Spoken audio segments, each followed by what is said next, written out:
9 unbelievable facts about general retired Pervez Musharraf. साबिक general Pervez Musharraf के 9 नाकाबिले यकीन हकाइक। दोस्तों, पाकिस्तान के साबिक सदर और साबिक army chief general Pervez Musharraf Pakistani तारीख के वो वाहिद मिलिट्री डिक्टेटर हैं जिन्होंने 2 बार मुल्क के आइन को मुअत्तल किया और इन पर 2 बार जानलेवा हमला भी हुआ, लेकिन ये दोनों ही बार अपनी मॉडर्न बुलेट प्रूफ और बम प्रूफ जदीद गाड़ियों में लगे जैमर्स की वजह से बाल बाल बच गए। और ये पाकिस्तानी तारीख में पहले मिलिट्री डिक्टेटर थे जिन्होंने प्राइवेट मीडिया चैनल्स जैसे अजाब को पूरी कौम पर मुसल्लत भी किया और ये वाहिद पाकिस्तानी डिक्टेटर थे जिनको अदालत ने फांसी की सजा भी सुनाई। लेकिन क्या आप जानते हैं कि नवाज शरीफ की हुकूमत को चलता करने वाले और एक डील के जरिए सऊदी अरब भेजने वाले जनरल परवेज मुशर्रफ खुद एक दफा कोर्ट मार्शल होने से बड़ी मुश्किल ही बचे थे और फिर ये तरक्की करते करते 4 स्टार जनरल भी बन गए। लेकिन वो क्या वजह थी जिसकी वजह से इनका आर्मी में कोर्ट मार्शल होने वाला था? परवेज मुशर्रफ ने आसिफ अली जरदारी के हवाले से ऐसा क्या इंकशाफ किया जिसने पाकिस्तानी मीडिया में हलचल मचा दी? 2002 में मुशर्रफ ने इस वक्त के एयर चीफ को ऐसा क्या हुक्म दिया था जिसने भारतीय फौज के पसीने छुड़वा दिए? और पाकिस्तान में मुशर्रफ के कितने घर मौजूद हैं? दुबई और लंदन में मौजूद फ्लैट्स इन्होंने कैसे हासिल किए हैं? और आज की नाकाबिले यकीन फैक्ट से भरपूर इस वीडियो में हम आपको इन सब बातों का जवाब देने वाले हैं। और अगर आपको टॉक शॉक चैनल की ये इन्फॉर्मेटिव वीडियोस पसंद आ रही हैं तो अभी सब्सक्राइब के बटन को दबाकर और घंटी के आइकॉन को क्लिक करके ऑल पे क्लिक करें और टॉक शॉक की फैमिली का हिस्सा जरूर बन जाएं। फैक्ट नंबर 1,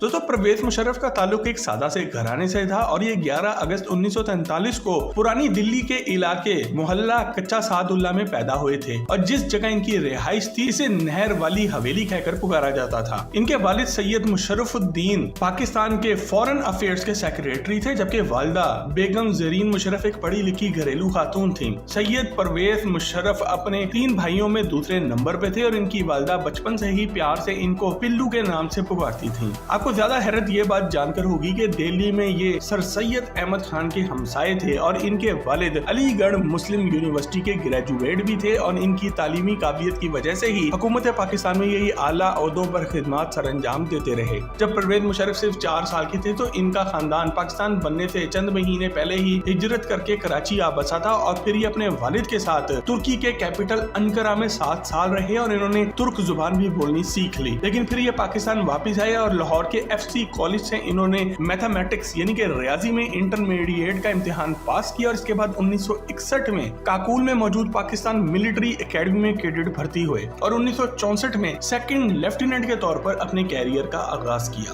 फैक्ट नंबर 2, दोस्तों, आर्मी में भर्ती होने के 1 साल बाद ही 1965 में परवेज मुशर्रफ का अनऑथोराइज्ड लीव यानी कि बिना बताए छुट्टी पर जाने की वजह से कोर्ट मार्शल होने वाला था। लेकिन इसी दौरान पाक भारत जंग छिड़ गई और इनको फ्रंट लाइन पर जंग के लिए भेज दिया गया। लाहौर और सियालकोट के महाज पर जंग में परवेज मुशर्रफ ने इंतहाई बहादुरी से दुश्मन का मुकाबला किया और ये गोलाबारी में भी अपनी जगह पर साबित कदम रहे और 1 इंच भी पीछे नहीं हटे। इनकी इस जुर्रतमंदी और दिलेरी की वजह से ही इनको इम्तियाजी सनद से भी नवाजा गया और इस जंग के खात्मे के बाद परवेज मुशर्रफ ने SSG कमांडोज के ग्रुप को ज्वाइन कर लिया, जहां पर ये 6 साल कमांडो की खिदमत भी सरअंजाम देते रहे। ये अपनी काबिलियत की वजह से तरक्की करते गए और आपको ये बात जानकर शदीद हैरत होगी कि परवेज मुशर्रफ को 4 स्टार जनरल के रैंक पर प्रमोशन मोहतरमा बेनजीर भुट्टो ने दिया था और साबिक वजीर आजम नवाज शरीफ ने 3 सबसे सीनियर आर्मी ऑफिसर्स को छोड़कर चौथे नंबर पर मौजूद जनरल परवेज मुशर्रफ को पाकिस्तानी फौज का सिपा सलार मुकर्रर कर दिया था।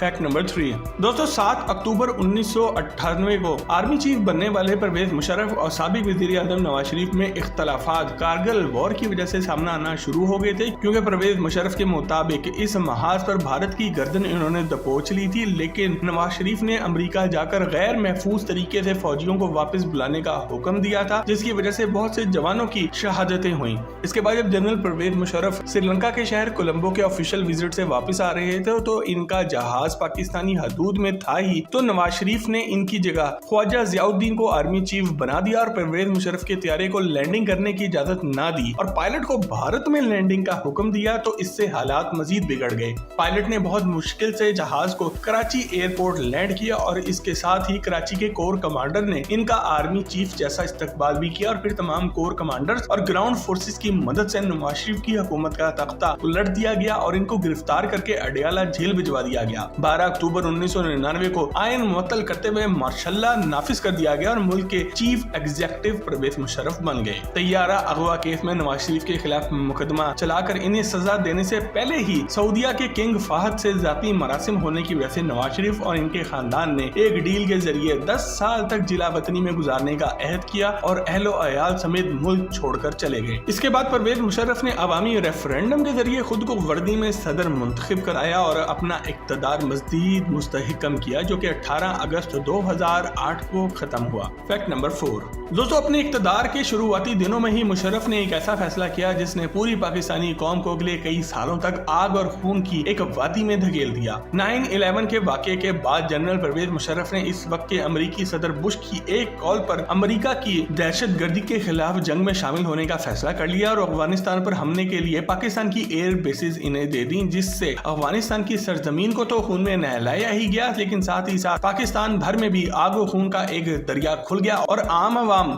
फौजी जवानों, पुलिस के साथ साथ खुद परवेज मुशर्रफ भी इसकी जद में आए और इन पर भी 2 दफा जानलेवा हमला हुआ। परवेज मुशर्रफ पर पहला हमला 14 दिसंबर 2002 को हुआ, जबकि दूसरा हमला 25 दिसंबर 2002 को हुआ। खुशकिस्मती से दोनों बारी ये इन हमलों में महफूज रहे, लेकिन मुल्क का हर शहर, खासकर फाटा, अमनो अमान के हवाले से गैर महफूज हो गए। फैक्ट नंबर 5 दोस्तों, सन 2002 में भारत ने अपनी पार्लियामेंट पे हुए मशकूक हमले का बहाना बनाकर अपनी फौजें सरहदों पर लाकर खड़ी कर दी और नतीजे में पाकिस्तान की फौजें भी सरहदों पर मुल्क की हिफाजत के लिए पहुंच गई। इसी दौरान परवेज मुशर्रफ को ये इंटेलिजेंस रिपोर्ट्स मिली कि मकबूजा कश्मीर के रास्ते इंडियन एयरफोर्स रात के अंधेरे में मखसूस मुकामात पर सर्जिकल स्ट्राइक का मंसूबा बना चुकी है। इस पर जनरल परवेज मुशर्रफ ने इस वक्त के PAF यानी कि पाकिस्तान एयरफोर्स के army air chief Musharraf Mir को हुक्म दिया कि फौरी तौर पर इंडिया के खास टारगेट्स को सिलेक्ट करो और स्ट्राइक करो और सुबह दोबारा घुसकर मारना। एयर चीफ ने मंसूबा बनाकर पेश किया तो मुशर्रफ ने इंडियन हाई कमांड से राब्ता किया और कहा कि हमें तुम्हारे मंसूबे का इल्म है और अगर ऐसा किया तो तुम्हारे साथ जो होगा वो पूरी दुनिया देखेगी। इस पैगाम ने भारतीय हाई कमांड के पसीने छुड़ा दिए और दोबारा इनको ऐसा करने की जरूरत नहीं हुई और फिर कुछ ही अरसे बाद इन्होंने अपनी फौजें भी वापस बुला ली। याद रखें, ये वो दौर था जब भारत का डिफेंस मिनिस्टर यानी कि वजीर दिफा नरेंद्र मोदी था और इसने फौजें बॉर्डर तक बुलाकर और कई महीने एक्सरसाइजेस कराकर भारतीय कौम का बिलियंस ऑफ डॉलर्स जाया करा दिया था। फैक्ट नंबर 6 दोस्तों, परवेज मुशर्रफ के आखिरी साल में मोहतरमा बेनजीर भुट्टो की जिस तरह प्लानिंग के साथ मारा गया, इनके इक्तदार को इसने और भी ज्यादा कमजोर कर दिया और इन पर मोहतरमा के कत्ल का इल्जाम भी लगता रहा, लेकिन इन्होंने फौरन ही मीडिया पर आकर एक दबंग किस्म की प्रेस कॉन्फ्रेंस की और तमाम सवालात के जवाब देकर सबको चुप करवा दिया। अपने इक्तदार के खात्मे के कई सालों बाद एक इंटरव्यू के दौरान इन्होंने इंकशाफ किया कि बेनजीर भुट्टो को आसिफ अली जरदारी ने एक साजिश के तहत कत्ल करवाया था और ये भी इंकशाफ किया कि मोहतरमा के भाई मुर्तजा भुट्टो को भी कत्ल करवाने वाला आसिफ अली जरदारी ही था, क्योंकि दोनों में शदीद नफरत पाई जाती थी। इस कदर नफरत के मुर्तजा भुट्टो ने अपने बाथरूम में पेशाब करने वाली जगह पर जरदारी की तस्वीरें लगा रखी थी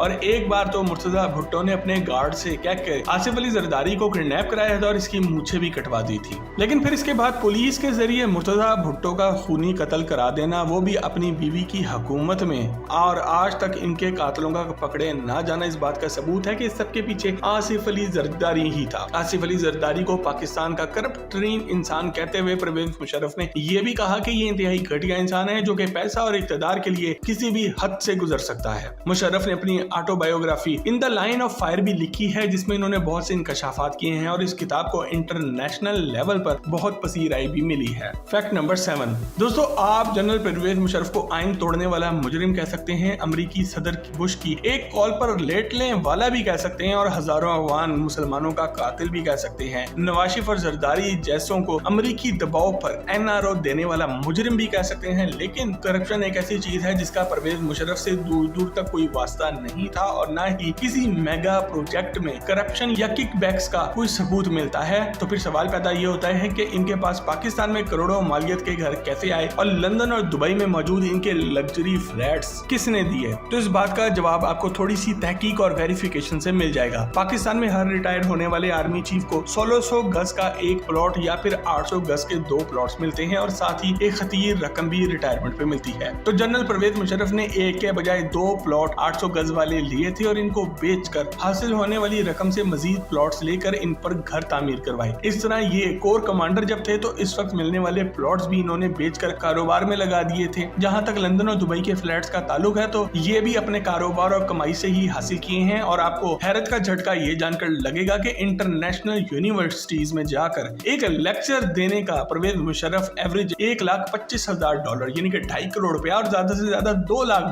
यानी कि 4 करोड़ रुपए से भी ज्यादा कमा लेते थे और इन्हीं पैसों से ये अपना कारोबार भी करते रहे और अपनी प्रॉपर्टीज भी बनाते रहे। और ये सब परवेज मुशर्रफ ने अपनी सियासी जमात ऑल पाकिस्तान मुस्लिम लीग बनाते वक्त इलेक्शन कमीशन में डिक्लेयर भी कर दिया था और इनकी आज तक की कोई खुफिया प्रॉपर्टी या फिर कोई ऑफशोर अकाउंट्स सामने नहीं आ सके। फैक्ट नंबर 8 दोस्तों, परवेज मुशर्रफ ने उर्दू स्पीकिंग फैमिली की एक पढ़ी लिखी खातून सैबा मुशर्रफ से शादी की, जिनसे इनके 2 बच्चे बिलाल मुशर्रफ और आयला मुशर्रफ पैदा हुए। इनका बेटा बिलाल मुशर्रफ दुबई में कंस्ट्रक्शन का बहुत बड़ा बिजनेस भी कर रहा है और अमेरिका की आईटी के सेंटर सिलिकॉन वैली में कारपोरेट लेवल पे भी काम कर रहा है। कि इनकी बेटी आयला मलिक फिल्म डायरेक्टर आसिम रजा की बीवी है। और आपको ज्यादा हैरत का झटका ये जानकर लगेगा कि परवेज मुशर्रफ की नवासी मरियम रजा ने प्यार द मीटर सॉन्ग में मॉडलिंग करके शोबिज इंडस्ट्री में कदम रख दिया है। एक और हैरान कर देने वाली हकीकत जो बहुत ही कम लोग जानते हैं वो ये है कि भारत के मशहूर फिल्म डायरेक्टर और प्रोड्यूसर जावेद अख्तर के साथ भी इनकी रिश्तेदारी है और ये जावेद अख्तर के एक तरह से बहनोई लगते हैं। फैक्ट नंबर 9 दोस्तों, पाकिस्तान पर 9 साल पूरे हुक्मरानी करने वाले परवेज मुशर्रफ दुनिया की अदालतों से तो हर तरह के जुर्म की सजा पाने से बच चुके हैं, लेकिन ये कुदरत के अंजाम से नहीं बच सके। परवेज मुशर्रफ एमेलोइडोसिस नामी एक बीमारी का शिकार हैं, जिसके मरीज पूरी दुनिया में सिर्फ 25 अफराद हैं और इस बीमारी का कोई इलाज मौजूद नहीं है। ये बीमारी आहिस्ता आहिस्ता आपको अंदर से खोखला कर देती है और आप चलने फिरने के काबिल भी नहीं रहते और ना ही सोचने समझने की सलाहियत बाकी रहती है। ये दुबई के एक महंगे अस्पताल में जेरे इलाज हैं और डॉक्टर अब हर तरह की उम्मीद खो चुके हैं और बस एक तरह से इनकी मौत का इंतजार कर रहे हैं। इन्होंने अपना आखिरी वक्त पाकिस्तान में गुजारने के लिए हुकूमत पाकिस्तान को दरखास्त भी लिखी थी, जिस पर अभी तक कोई फैसला नहीं हो सका कि इनको आने दिया जाएगा या नहीं, लेकिन आज भी बहुत से लोग इनको हीरो कहते हैं। दोस्तों, आप इन्हें हीरो या विलन में से क्या मुंतखब करेंगे, कमेंट में लिख कर हमें आगाह जरूर करें। और परवेज मुशर्रफ की जिंदगी के बारे में कोई ऐसा फैक्ट जो आपको मालूम हो जो हम नहीं बता सके तो कमेंट सेक्शन में लिख कर हमसे शेयर जरूर करें। मजीद ऐसी ही जबरदस्त वीडियोस के लिए टॉक शॉप के चैनल को भी सब्सक्राइब जरूर करें।